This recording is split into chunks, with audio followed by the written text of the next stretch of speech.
kamu, ini adalah Jakarta 52 tahun yang lalu.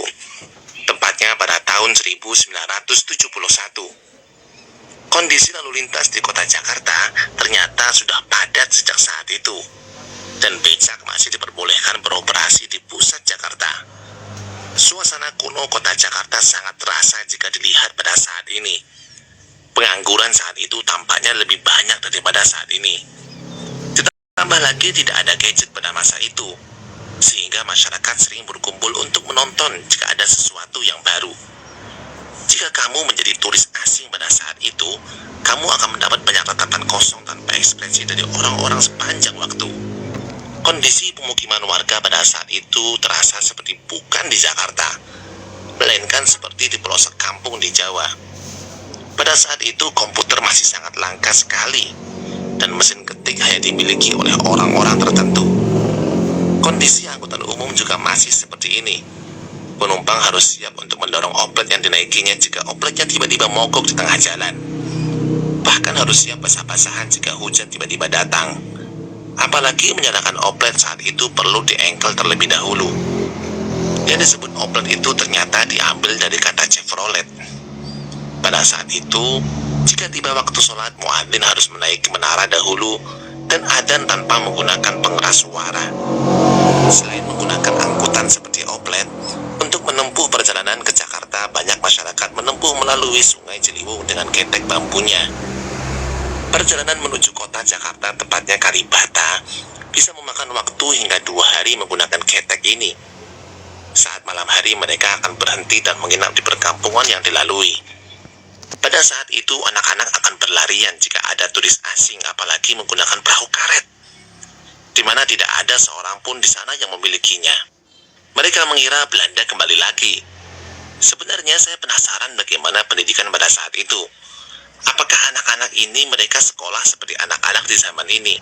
Pasalnya anak-anak terlihat lebih dominan bermain, berkumpul, bahkan berjualan pada saat itu. Air Sungai Ciliwung saat itu sepertinya masih terlihat sangat bersih sekali, sehingga warga banyak yang beraktivitas di sepanjang Sungai Ciliwung, mulai dari mencuci beras, mencuci baju, mandi, bahkan buang air besar. Uniknya, menurut Gubernur DKI pada saat itu, masyarakat menganggap air sungai lebih bersih daripada air dari Grand Hotel Indonesia, sehingga tempat pencucian baju yang disediakan pemerintah DKI justru tak terpakai sama sekali. Meski begitu, bantaran Sungai Ciliwung di daerah Kalibata sudah terlihat kumuh sejak saat itu. Yang menjabat sebagai Gubernur DKI saat itu adalah Bapak Ali Sadikin. Di sini, beliau masih terlihat sangat muda dan energik sekali.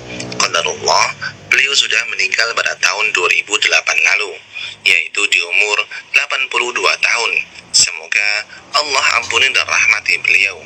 Pada saat itu juga, perjudian semacam kasino masih legal. Bahkan, sebagian pendapatan DKI Jakarta berasal dari kasino-kasino tersebut.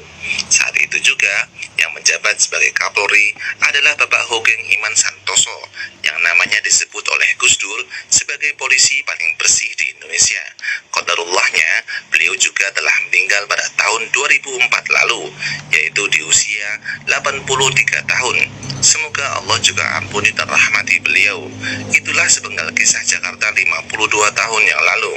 Melihat kondisi tahun 1971 pada saat itu, saya berpikir ternyata zaman ini jauh lebih baik daripada saat itu.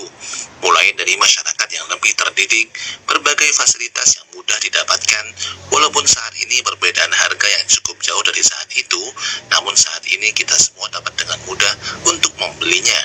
Meskipun saat itu tampaknya begitu primitif dan memprihatinkan, namun sepertinya ada satu perbedaan paling mencolok, di mana pada masa itu jauh lebih baik daripada masa kini, yaitu kondisi udara saat itu jauh lebih baik daripada saat ini. Ya enggak? Jika saat ini kamu ada yang merasa biasa-biasa saja dan tak berguna, sepertinya kamu perlu pergi dengan mesin waktu ke 52 tahun yang lalu. Dengan kondisimu dan pengetahuanmu saat ini, kamu mungkin akan menjadi orang yang paling cerdas dan keren di zaman itu.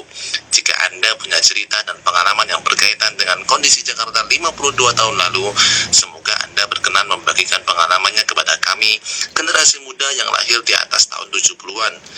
Apalagi jika Anda termasuk orang yang terlihat pada video-video ini.